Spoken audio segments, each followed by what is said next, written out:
ketika kegelapan menutupi bumi, menutupi bangsa-bangsa, Tuhan berjanji terang Tuhan terbit atasmu. Yesaya 60.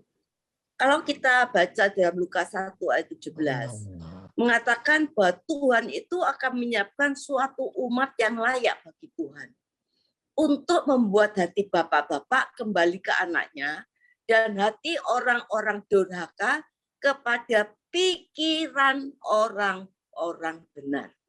Secara spesifik, Tuhan menunjukkan ada sesuatu yang menarik. Karena ketika Tuhan mencurahkan roh dan kuasa Elia, dia akan membuat hati bapak-bapak berbalik kepada anak-anaknya, dan hati anak-anak berbalik kepada bapaknya. Selanjutnya, hati orang durhaka kembali kepada pikiran orang-orang benar. Bukan hati ya yang dikatakan, tapi pikiran. Dengan demikian menyiapkan suatu umat yang layak baginya, atau terlahirnya umat yang layak, yang sangat dibutuhkan oleh orang-orang benar. Umat yang layak yang bagaimana, saudaraku?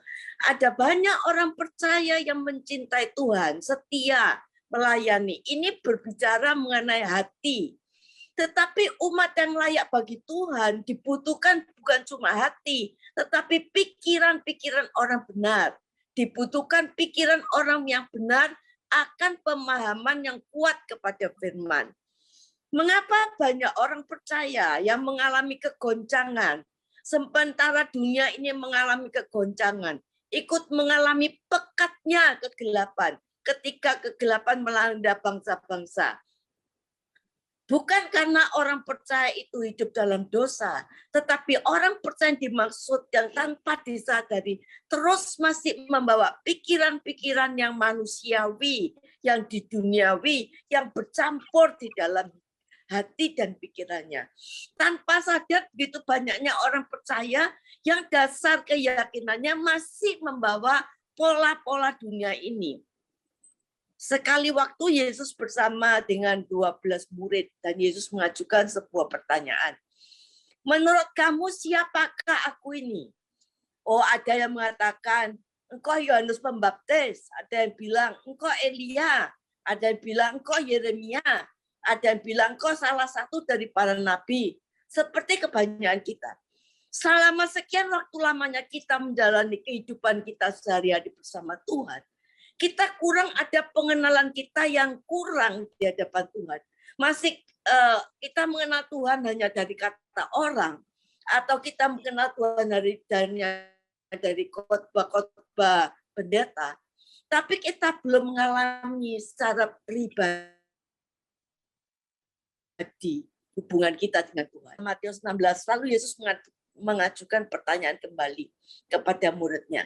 Tetapi menurut engkau, siapakah aku ini? Murid-murid yang sudah berjalan bersama Yesus bersama-sama. Tetapi ketika ditanya, siapakah aku ini? Maka salah dalam menjawabnya. Dan waktu ketika Yesus bertanya itu, hanya Petrus yang menjawab, engkau adalah Mesias, sang anak, sang Allah, dan sang hidup itu. Kata Yesus kepadanya, berbahagialah engkau Simon bin Yunus, sebab bukan manusia yang menyatakan itu kepadamu, melainkan Bapakku yang di surga. Bapak surga ini yang mengaruniakan ini kepadamu. Lalu Yesus memberi penegasan, dan aku berkata kepadamu, engkau adalah Petrus.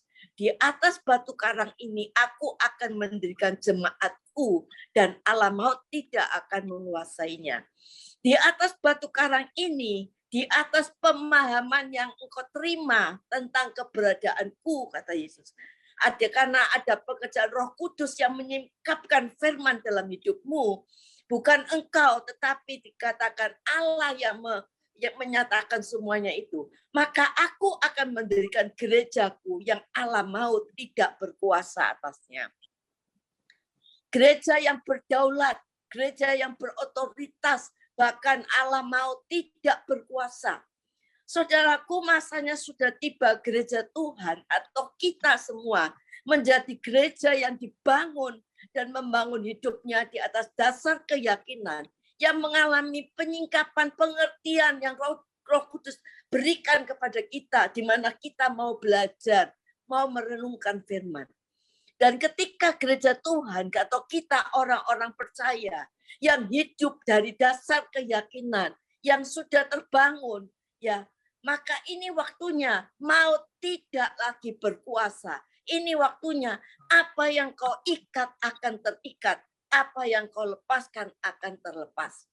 Ketika kita membuat suatu deklarasi, rumah tanggaku harmonis, keluargaku sehat dan diberkati, keluargaku dipulihkan, anak cucuku diberkati, Tuhan akan memberikan pasangan hidup yang terbaik buat setiap anak-anakku.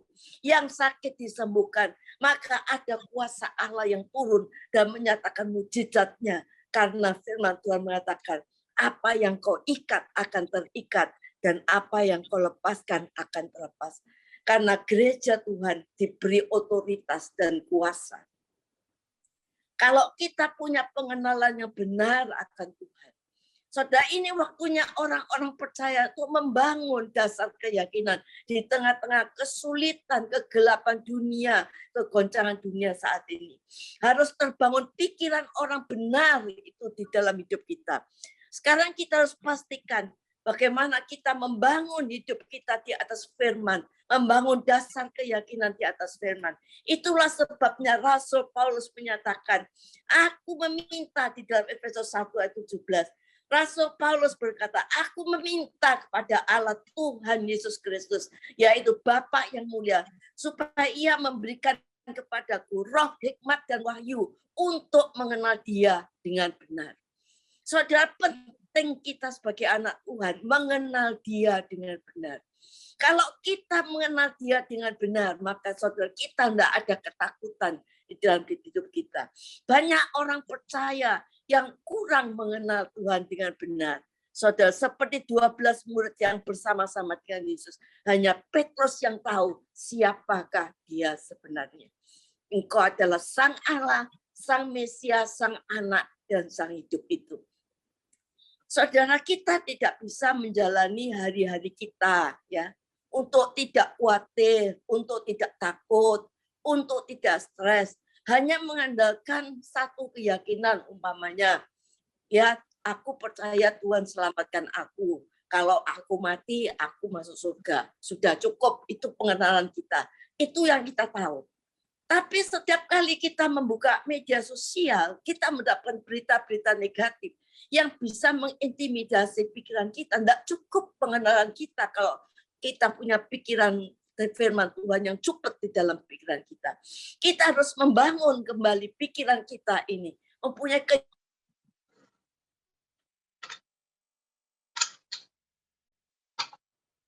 keyakinan yang banyak tentang firman Tuhan.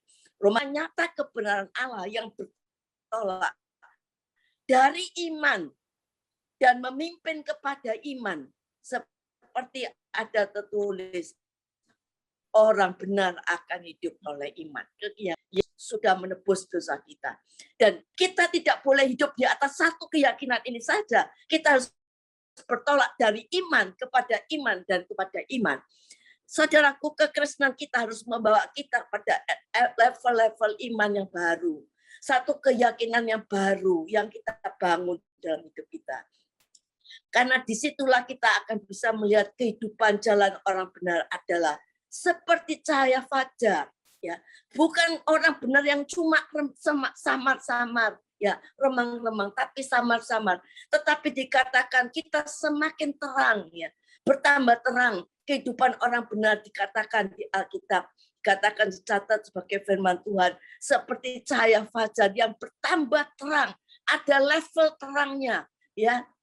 Awalnya samar-samar, semakin terang, bertambah terang sampai rembang tengah hari. Pastikan kita membangun dasar keyakinan kita dari satu keyakinan kepada keyakinan lain. Dari satu level iman kepada level iman yang lain.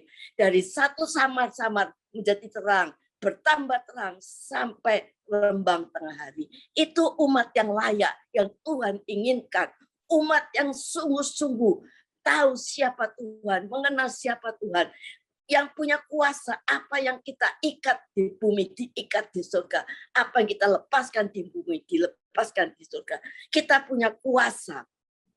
Saudara, maka dari itu sehebat apapun badai kegoncangan yang terjadi, kegelapan sepekat apapun terjadi, tidak akan menggoncangkan iman kita kalau kita membangun dasar keyakinan kita. Seperti yang disingkapkan di dalam Wahyu 1 ayat 17-18 yang pernah saya bawakan minggu lalu. Jangan takut, aku adalah yang awal, yang akhir, dan yang hidup. Kalau dia yang awal dan yang akhir di dalam hidup kita, dia yang sudah mengawal hidup kita, dia yang membawa kita dari gelap kepada terang yang ajaib, maka saya percaya dia Yesus Kristus yang akan memimpin kita, terus memelihara kita sampai pada akhirnya, karena dia yang awal, yang akhir, dan hidup. Dia yang hidup dikatakan, aku telah mati, namun lihatlah aku hidup sampai selama-lamanya. Aku memegang segala kunci maut dan kerajaan maut. Saya berdoa, jangan sampai kita mencampur adukan keyakinan kita dengan keyakinan yang ada di dunia. Kedagingan kita, pola hidup yang lama kita, jangan sampai tercampur, teraduk. Sebab nanti kalau ada masalah kegelapan, masalah persoalan terjadi, saudara, kita tidak bisa menentukan sikap kita, bingung karena apa? Keyakinan kita tercampur dengan kedagingan kita, keyakinan di dunia kita. Saudara, biarlah firman itu masuk dalam hidup kita, maka hidup kita tidak akan sama lagi. Kita akan berjalan di atas firman, bisa mengatasi segala gelombang hidup, bisa mengatasi kegoncangan dan kegelapan. Kita berjalan dengan kuasa, kita berjalan dengan otoritas, sehingga alam maut tidak berkuasa lagi untuk mendekati kita. Kegelapan tidak berkuasa atas kita, karena apa yang kita ikat, apa yang kita perkatakan sebagai doa, pasti terjadi. Apa yang kau lepaskan terlepas, apa yang kau ikat terikat. Masalahnya kita tahu banyak firman, tapi cuma berhenti sampai di sini saja, saudara, di otak kita. Kita cuma sekedar tahu, tapi begitu ada tantangan, kita lupa akan apa yang kita dengar, yang kita tahu, yang menjadi dasar keyakinan hidup kita. Waktu Yesus berjalan di atas air, murid-muridnya diombang-ambingkan gelombang. Muridnya bilang, oh ini hantu. Yesus bilang, ini aku, jangan takut. Tapi cuma Petrus yang meresponi dan berkata, kalau itu engkau, beri aku firman-Mu supaya aku datang kepadamu. Yesus berkata, datanglah. Petrus langsung loncat keluar dari perahu, dia berdiri dan berjalan di atas air, karena Petrus berdiri di atas firman. Sampai dia mengatasi badai gelombang dan goncang seperti Yesus berdiri di atas firman. Karena dia meresponi dan melakukan firman Tuhan. Banyak orang tidak bisa mengalami mukjizat karena mereka pertama tidak meresponi firman, dan yang kedua tidak keluar dari perahu kemanusiaan kita. Ayo kita mau sama-sama berjalan di atas ketidakmustahilan. Ayo kita berjalan di atas firman Tuhan. Ayo kita bersama-sama mendekati Yesus. Ayo kita bersama-sama menyeberang dan berjalan dalam satu keajaiban ke demi keajaiban. Dari satu kemuliaan kepada kemuliaan yang lain dalam kehidupan sehari-hari. Hari ini saya berdoa supaya tidak hanya kita menjadi jemaat biasa, tetapi jemaat yang sungguh-sungguh menjadi umat yang diurapi, umat yang layak, yang dipakai oleh Tuhan. Matius 6 ayat 6 berkata, tetapi jika engkau berdoa, masuklah ke dalam kamarmu, tutuplah pintu, berdoalah kepada Bapakmu yang ada di tersembunyi, maka Bapakmu yang melihat yang tersembunyi akan membalasnya kepadamu. Ayat 7. Lagi pula dalam doamu itu janganlah kamu bertele-tele seperti kebiasaan orang yang tidak mengenal Allah. Mereka menyangka bahwa banyaknya kata-kata doanya akan dikabulkan. Ayat 8. Jadi janganlah kamu seperti mereka, karena Bapakmu mengetahui apa yang kamu perlukan sebelum kamu minta kepadanya. Saudara, kunci dari Matius 6 ayat 6 sampai 8 ini, ada kata kunci yang Roh Kudus singkapkan adalah Bapakmu mengetahui apa yang kamu perlukan sebelum kamu minta kepadanya. Saudara, kata-kata ini berbicara kuat dalam hidup saya. Saya akan bayangkan segala kebutuhan saya. Saya sadar Bapak saya di surga menyediakan sehingga kita tidak perlu khawatir, kita tidak perlu ketakutan. Kita tidak perlu khawatir. Kalau sakit, Bapak kita menyediakan kesembuhan. Kita nggak perlu takut dengan kebutuhan finansial walaupun terjadi krisis global, krisis ekonomi, karena Bapakku di surga sudah menyediakan. Burung di udara saja dipelihara oleh Tuhan, apalagi kita. Semua kebutuhan kita lahiriah, makan, minum, Bapak menyediakan. Jadi tidak ada yang perlu kita khawatirkan. Sebelum kita minta, Bapak sudah menyediakan semuanya. Saudara, mari kita imajinasikan ini sebelum kita minta Bapak di surga. Bapak di surga sudah sediakan. Saudara, kita perlu imajinasikan firman ini. Supaya apa? Supaya ini imajinasi kita ini membuka, melahirkan kuasa Allah, melahirkan iman kita, sehingga apa yang kita putuskan dan apa yang menjadi sudut pandang kita itu sesuai firman. Tapi seringkali keyakinan kita masih tercampur dengan pikiran-pikiran duniawi. Saudara, dengan melihat sudut pandang firman, otomatis kita tidak melihat peristiwa terjadi sebagai satu musibah, satu bencana. Kita tidak melihat sebagai satu hal yang buruk, karena kita bisa melihat tangan Bapa di surga sedang bekerja menyelamatkan kita. Selama kita bisa melihat tangan Tuhan sedang bekerja, iblis boleh merancangkan yang buruk dalam hidup saudara. Tetapi engkau melihat tangan Tuhan bekerja, mengubah segala rencana jahat iblis menjadi kebaikan bagi kita semua. Saudara, kalau kita melihat dari sudut pandang Tuhan, kalau kita percaya semua yang baik akan terjadi di dalam hidup kita. Saudara, batu-batu di sekitar hidup kita yang katanya batu sandungan akan menjadi batu loncatan yang indah. Pastikan bahwa input yang kita terima dalam hidup kita itu sungguh-sungguh berasal dari firman. Input ini mempengaruhi pikiran kita, mempengaruhi cara pandang kita, jalan pikir kita, sampai pengambilan keputusan dipengaruhi oleh pikiran kita. Jadi jaga input yang masuk dalam pikiran kita. Dengan kata lain, cuma dengan merenungkan firman, kita akan menjadi pribadi yang berbeda. Mazmur 1 berkata, berbahagialah atau diberkati orang yang mengandalkan Tuhan, yang merenungkan firman Tuhan siang dan malam. Dia akan seperti pohon yang ditanam di tepi aliran sungai, yang daunnya tetap hijau dan terus berbuah lebat. Itulah dirimu. Saudara, jadikanlah firman Tuhan ini satu personal life dalam hidupmu. Bapakku yang di surga mengetahui apa yang kita perlukan.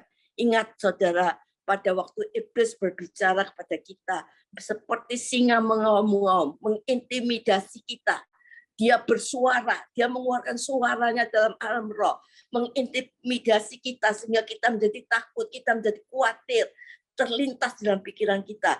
Terus kita muncul rasa khawatir, negatif, emosinya kita negatif karena dengar suara iblis. Saudara, iblis akan menerkam kita. Sekarang dengan mulut kita perkatakan firman, imajinasikan, bayangkan janji Tuhan itu tergenapi. Berarti saudara sedang memperkatakan suara Tuhan.